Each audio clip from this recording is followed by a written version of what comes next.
অনেক দিন ধরে ছেলে আমার বায়না করছে নানপুরি খাবো, আর ছেলের আবদার মা পূরণ করবে না সেটা কখনো হতে পারে? কি বলো বন্ধুরা? তো যাই হোক, তার জন্য ছেলের কথা মতো আজকে নানপুরি বানাবো, তাই রেসিপিটা তোমাদের সাথে শেয়ার করছি।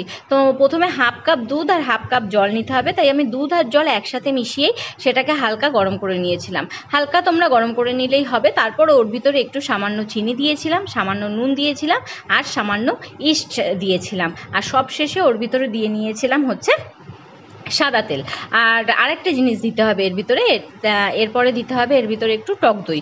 টক দইটা এর ভিতর দেওয়ার পরে এবার এই মিশ্রণটাকে একটু ভালোভাবে মিশিয়ে নিতে হবে। তো প্রথমে চামচ দিয়ে মিশাচ্ছিলাম, মনে হচ্ছিলো টক দইগুলো ভালোভাবে মিশছে না, তাই হাত দিয়ে একটু ভালোভাবে আমি মিশিয়ে নিয়েছি।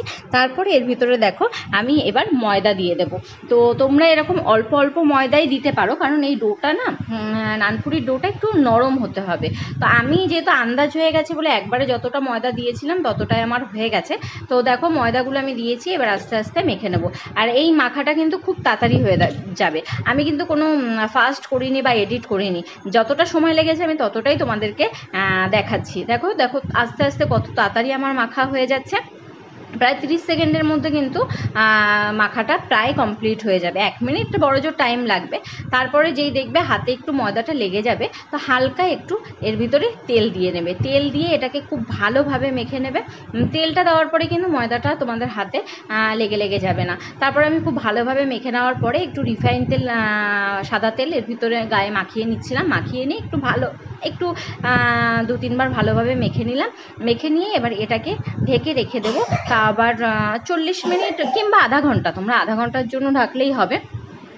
তো আমি তার জন্য এটাকে দেখো মাখা আমার কমপ্লিট হয়ে গেছে, এবার ঢাকনা দিয়ে আধা ঘন্টার জন্য রেখে দিয়েছি।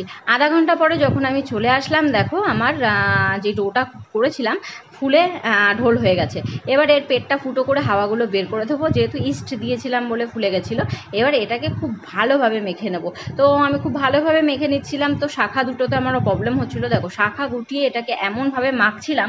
এই সময় কিন্তু চরম শত্রুর কথা মনে রাখতে হবে, আর আটা মাখতে হবে। এটা কিন্তু খুব ভালো কাজ দেয়, জানো তো, খুব ভালোভাবে মাখা হয়। তো এই দেখো আমার মাখা কমপ্লিট হয়ে গেছে। 1 মিনিট মতো আমি মেখে নিয়েছি। তারপরে এবার লেচিগুলো কেটে নেব। লেচির মতো একেবারে ছোট ছোট লেচি কিন্তু করলে হবে না, যেহেতু এটা নানপুরি একটু মোটা মোটা থাকবে। তো দেখো আমি যেরকম দুটো লুচি, যেরকম তোমরা লেচি কাটো, এর ক্ষেত্রে দুটো ডো দিয়ে একটা হবে, একটা ডো। তো আমি এরকম, আমরা 3 জন মানুষ, সেই আন্দাজে আমি দেখো ডোগুলো করে নিয়েছি। ডোগুলো দেখেই বুঝতে পারছো একদম কিন্তু সফট হতে হবে। এবার ডোগুলোতে কি করতে হবে, তেল মাখাতে হবে। তেল মাখিয়ে আরও 10 থেকে 15 মিনিট, 10 মিনিটের জন্য রাখলেও হবে। তোমরা ঢেকে রেখে দেবে। তো এই দেখো 10 মিনিট পরে আমি চলে এসেছি। এবার আমি এগুলোকে বেলতে চলে এসেছি। প্রথমে বেলনি নিয়ে বেলতে গেছিলাম, তো দেখছি বেলনি নিয়ে বেলা সম্ভব না, এতটাই সফট হয়েছিল। এরকম এর উপর রেখে হাত দিয়ে চাপলে, এরকম তেল দিয়ে হালকা হালকা চাপলে বেশ তাড়াতাড়ি আমার বেলা হয়ে যাচ্ছিল। তাই আমি বেলনিটা লাগালাম না, অত ঝুঁকি কে করে। তাই আমি দেখো তেল দিয়ে এরকম দিয়ে হাত দিয়ে দুদিকে হালকা হালকা করে চাপলে অনেক পুরোপুরি গোল শেপ না হলেও খাওয়ার মতো হয়ে যাচ্ছে। তো যাই হোক, এইভাবে আমি ঝটপট এক একটা খুব তাড়াতাড়ি বেলে নিচ্ছিলাম। আর অন্যদিকে কি করেছিলাম, আমি তেলটা গরম বসিয়ে দিচ্ছিলাম, যে যতক্ষণে আমার হাত এগুলো বেলা হবে ততক্ষণে যেন তেলটা গরম হয়ে যায়, যে তাড়াতাড়ি আমার যেন রান্নাটা হয়ে যায়।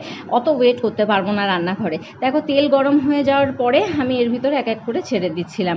আর আমার নানপুরিগুলো, অনেকে ভাববে যে নানপুরি ফুলবে কি না, আমার নানপুরিগুলো কিন্তু ফুলেছে, কিন্তু স্টেপ বাই স্টেপ। দেখো প্রথমটা যখন ভেজেছিলাম তখন একটুখানি ফুলেছিল, সেকেন্ডটার বেলায় আরেকটু ফুলেছে, থার্ডটার বেলায় পেটটা একটু মোটা হয়েছিল। এই করতে করতে একেবারে লাস্টের বেলায় দেখবে একদম পেটটা ফুলে ঢোল হয়ে গেছে, মানে পুরো লুচির মতো, ফুলকো লুচির মতো কিন্তু আমার নানপুরিগুলো ফুলেছিল। আশা করি তোমাদেরটাও ফুলবে। আসলে ময়ানটা যেভাবে দেবে তোমরা, লুচি পরোটা এগুলো কিন্তু ততটাই সেই আন্দাজেই ফুলবে। তো প্রথমে ফুলছিল না বলে মন খারাপ হয়ে যাচ্ছিলো।